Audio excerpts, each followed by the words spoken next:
सचिव है, वो सचिव अगर मेरे सामने आए तो मैं भी अपना जूता खोल करके उसे मारने का काम करूंगी। जिस तरीके का उसने घटिया काम किया, एक विधवा महिला जिसके पति का मृत्यु प्रमाण पत्र बनना था, उसके लिए वो बेचारी दर दर भटकती थी, हमेशा उस ब्लॉक वो जाने का वो काम करती थी और गिड़गिड़ाती थी, रोती थी, बोलती थी कि सर मेरे पति का मृत्यु प्रमाण पत्र बनवा दीजिए ताकि आगे का भी मेरा जो भी काम है वो काम हो सके। लेकिन रोज 500 लाओ, 1000 लाओ, 1500 लाओ, ये नाटक रोज का था उस सचिव जी का। सचिव जी को नहीं पता था कि वो जब बोल रहे हैं कि मैं भाई वीरेंद्र बोल रहा हूँ तो उनको पता नहीं था कि विधायक जी का फोन आ रहा है।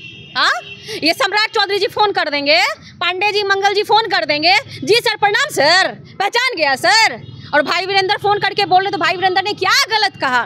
पंचायत सचिव और विधायक भाई वीरेंद्र के मामले के बाद अब मंगल पांडे जो स्वास्थ्य मंत्री हैं वो कह रहे हैं कि लालू प्रसाद यादव ने बाबा साहब की तस्वीर को अपने पैरों के पास रख कर के अपमान किया और माफ़ी तक नहीं मांगी। उसके बाद जो है कि उनके एक प्रिय विधायक जो भाई वीरेंद्र हैं, एक दलित को जूते से मारने की धमकी देते हैं, वैसी बात कहते हैं।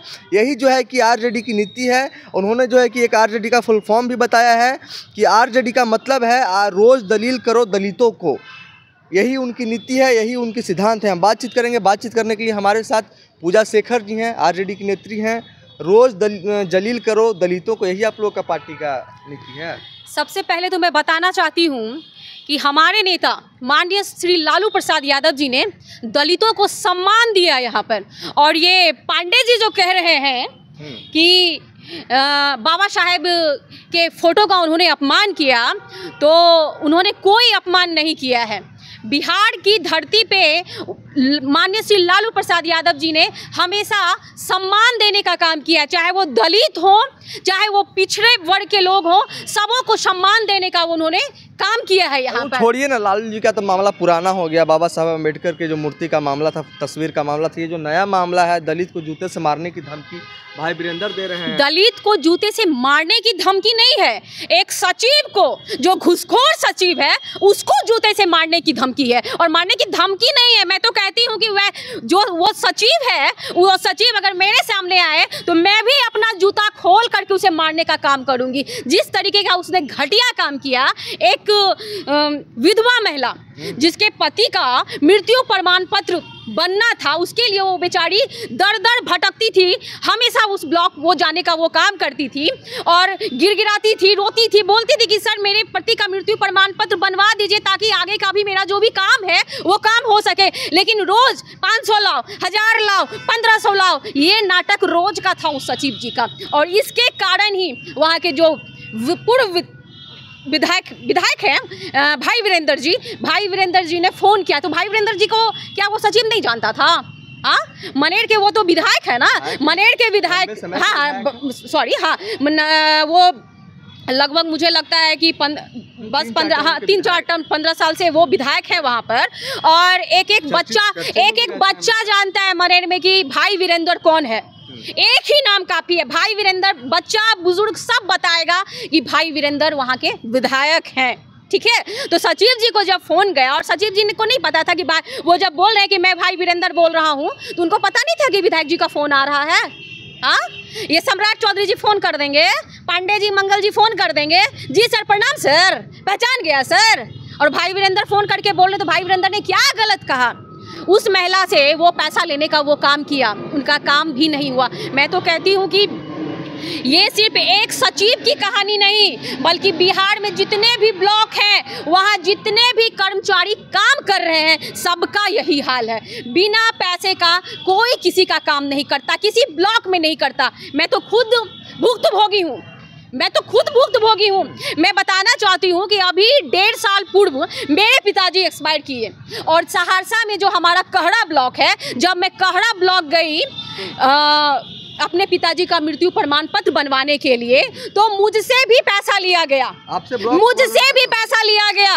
अगर कहिएगा तो उस साक्ष्य को मैं भी दिखाने का मैं काम करूंगी। मैंने दिया है पैसा, फिर जाके उस ब्लॉक में, कहड़ा ब्लॉक जो सहरसा का कहड़ा ब्लॉक है, वहां जाकर के तब मेरा काम हुआ।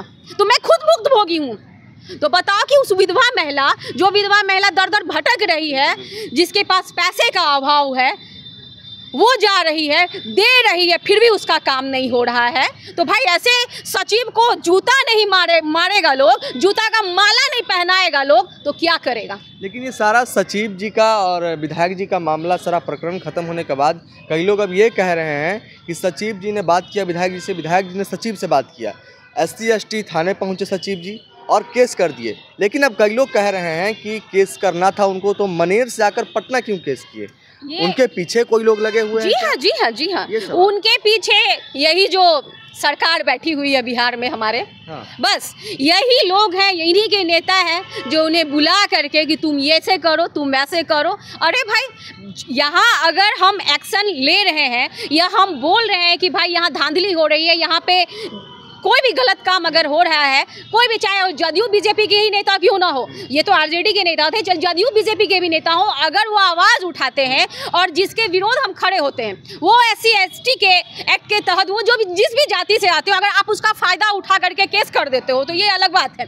भाई वो किसी भी जाति से बिलोंग करता हो, किसी भी जाति से बिलोंग करता हो, अगर घुसखोर है तो उसको तो जूतों की मार लगनी ही चाहिए, जूतों की माला पहनानी ही चाहिए और एक्शन लेना ही चाहिए। क्योंकि बिहार सरकार पर भी एक बड़ा सवाल उठता है कि बड़ा बड़ा अपराध हो जाता है, बिहार सरकार उस पर कुछ ना ट्वीट करती है ना लिखती है, लेकिन ये एक छोटा मामला, जबकि आरजेडी के विधायक हैं, हमको लगता है इस वजह से लिखे। स्वास्थ्य मंत्री मंगल पांडे वो कह रहे हैं कि बताइए इस तरह से दलित हैं, इसलिए जो है कि आरजेडी के विधायक धौंस दिखा रहे हैं। अभी ये सरकार में नहीं है तब ऐसा काम कर रहे हैं, अगर सरकार में आ जाएंगे तब क्या करेंगे? तो जो सरकार में अभी हैं उनसे तो मैं पूछना चाहती हूँ कि अभी क्या हो रहा है बिहार में, अभी क्या हो रहा है। एक छोटी सी बच्ची के साथ जो ये रेप हुआ है, जब उसका पोस्टमार्टम जिसने किया है वो रो दिया बंदा, वो बंदा रो दिया। आप जिसने पोस्टमार्टम किया, आप समझ सकते हैं कि बिहार की स्थिति अभी क्या है।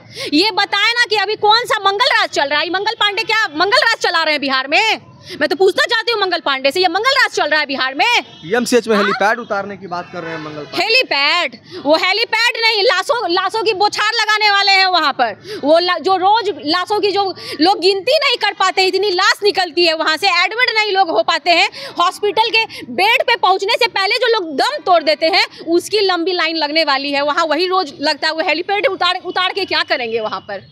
जब आदमी सुरक्षित रहे, जान प्राण बचे, तब हेलीपैड ना उतरेगा।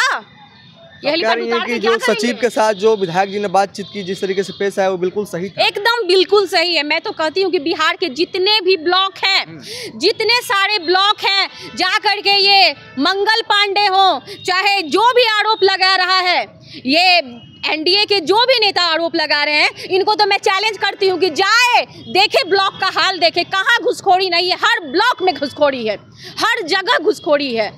अभी आप चले जाइए एक जातीय प्रमाण पत्र बनाने के लिए, यहाँ तो कुत्ते बिल्ली का जातीय प्रमाण पत्र, आवासीय प्रमाण पत्र बन रहा है। देख लीजिए, डॉगी जी का भी आवासीय प्रमाण पत्र ये सरकार अभी बना दी। हाँ, ट्रैक्टर का बन गया, डॉगी जी का बन गया। तो आप तो आम इंसान है, हम लोगों का क्या बनेगा कहना मुश्किल है। पैसा देंगे तो बनेगा, पैसा देंगे तो बनेगा, कौन रूप में बनेगा वो भी कहना मुश्किल है।